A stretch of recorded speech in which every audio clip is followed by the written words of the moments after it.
दोस्तों, बाबरी मस्जिद के बाद अब ज्ञानवापी और ज्ञानवापी को लेकर जो हमारे मजलिस के बड़े उलेमाए हैं, उनमें से आप जानते हैं मौलाना मदनी साहब को। मौलाना मदनी साहब ने बहुत बड़ी बात बोली है। उन्होंने बोला है कि इस देश में कानून का राज चलना चाहिए। अगर लाठी और भैंस का राज चलेगा तो मत भूलिए, लाठी वाला हाथ बदल भी सकता है। ये आप समझ गए होंगे कि लाठी वाला हाथ अब किसके हाथ में है और किसके हाथ में आ जाएगा। कहने का मतलब ये है, ये एक साफ तौर पर सामने वाले को बताया जा रहा है कि या तो आप सही से अपना शासन करिए, अन्यथा आपका शासन छिन भी सकता है। या मैं इस बात का ये मतलब निकाल रहा हूं, आप कुछ और निकाल रहे हैं, और हर लोग इस बात का कुछ और ही मतलब निकालेंगे। लेकिन आप इस बात से क्या समझते हैं, कमेंट करके बता सकते हैं। दूसरी तरफ जो ज्ञान वापी मस्जिद है, उसके तहखाने में पूजा करने की अनुमति दे दी। अब देखो, मैं वन बाय वन बताना चाहता हूं कि हो क्या रहा है देश में।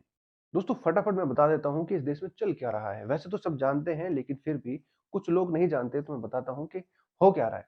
देखो, बाबरी मस्जिद का मुद्दा दब गया, वहां पर मंदिर बन गया। अब उसके नाम पर तो वोट आनी है, लेकिन उसके नाम पर जो वोट आएगी वो होगी तकरीबन 25%। बाकी 75% वोट कैसे आई? उसके लिए कुछ नए मुद्दे क्रिएट करने पड़ेंगे, बनाने पड़ेंगे, और उसका अगला स्टेप है ज्ञानवापी। ज्ञानवापी के मुद्दे को हाईलाइट किया जाएगा और यहां से भी कुछ वोट बैंक अपनी तरफ लेंगे। लेकिन इस वोट बैंक का जो मतलब होगा वो वही 25% का ही होगा, यानी कि जो मंदिर मंदिर चिल्लाते हैं, मंदिर ही चाहते हैं, तो यहाँ पर भी वही लोग होंगे जो 25% में होंगे। इसके अलावा जो वोट और चाहिए, वो कैसे मिलेगी? तो उसके अलावा कुछ और नई चीजें भी अपनानी पड़ेंगी। हालांकि नई नहीं होगी, बहुत पुरानी होगी। वो ये है कि कहीं ना कहीं कुछ ना कुछ तोड़ दिया जाएगा।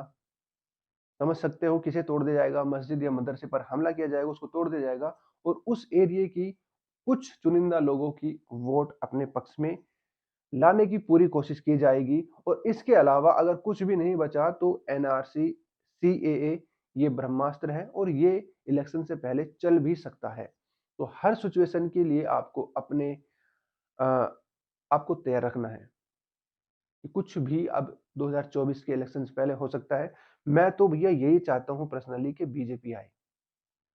हाँ, मैं मुसलमान हूं, पर मैं चाहता हूं कि बीजेपी आए, क्योंकि अगर वो आएगी तो सिर्फ महंगाई बढ़ेगी, गरीबी बढ़ेगी, बेरोजगारी बढ़ेगी, पर ये दंगे वंगे कम होंगे।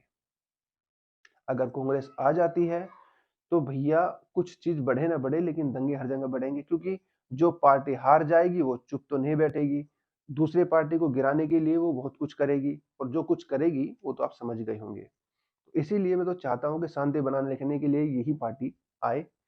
महंगाई होगी, भूखे रह लेंगे भैया। बेरोजगारी होगी तो सड़क पर ठेली लगा लेंगे। और ये भैया नाम बदल रहे हैं, बदल लो, कोई फर्क नहीं पड़ता। और क्या करें, जो भी करते हैं भैया कर लो।